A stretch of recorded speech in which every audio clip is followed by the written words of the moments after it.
A rainy day fund versus an emergency fund. What are the differences and why should you have one of each? Saving money is important no matter how you do it, but there are definitely smarter ways that you can save your money. And one of the ways to do that is by splitting up your money into different accounts for specific purposes. One of them being a rainy day fund. This is typically the smaller of the two funds and for smaller expenses. It's something that isn't going to cause you financial ruin and can be fixed pretty quickly. So for example, a small unexpected dentist or medical bill, or your car needs a little bit of repairs done. It's always good to be prepared for these unexpected situations because as we learn really quickly in our 20s, life has a way of throwing unexpected curveballs at us. So it's not really a matter of if these expenses pop up, it's when they are going to pop up. And it's going to be a lot easier to deal with them if you already have a savings plan in place to cover those expenses. On the other hand, an emergency fund is a bigger amount of savings because it's for bigger expenses. This is where you should keep enough money to cover things that are a little bit more complicated to solve. So for example, like you lost your job, or you, God forbid, got into a car crash and you need a totally new car. Maybe you got a massive doctor's bill or something breaks in your house. Something absolutely huge like that. It's recommended that you keep something like $1,000 to $2,000 in your rainy day fund and 3 to 6 months worth of income in your emergency fund. And if you really want to simplify things, you can keep these in the same account, but it might be hard to keep track of it that way because you don't want to be pulling from an emergency fund when you need to be pulling from your rainy day fund and vice versa. So it makes sense to keep things separate, but of course you can always just keep them in the same account if you really want to. But it's also a good idea to potentially have two separate accounts because you can keep your emergency fund, which is the bigger fund,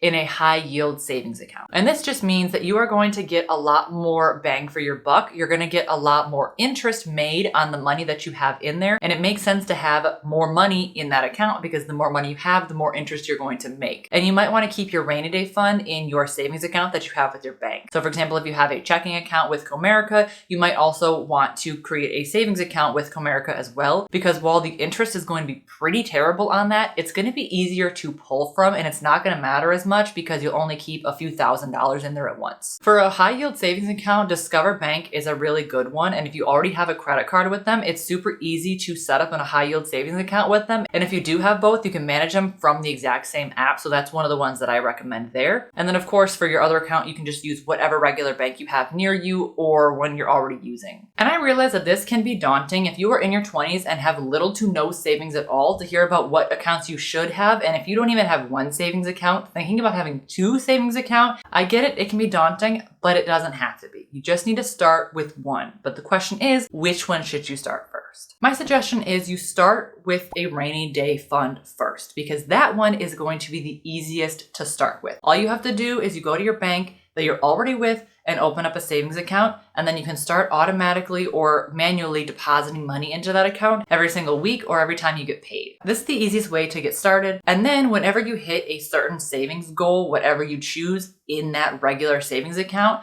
you can start transferring some money into a high yield savings account and then work on your emergency fund. This is what I do. I auto save into my rainy day fund, and then when I hit whatever threshold I've decided, I will move the excess money into my emergency fund, into that high yield savings account, so that my money is actually working more for me and getting a lot more interest. Now this is going to take some time, and you're going to need to be smart and patient with the money that you have for a while. And you may even hit some bumps in the road where you have to dip into your savings before you were expecting to. That is just kind of how life works out. But in the end, it will pay off. So just keep saving little by little, week by week, and it will pay off in the end. However, in order to start this, you're likely going to need a budget for yourself. And if you have no idea how to start a budget, that can be a little stressful as well. So check out this video that I have right here to help you get started. Make sure to like if you like and subscribe to my channel down below for more videos just like this. And I'll see you next time. Bye.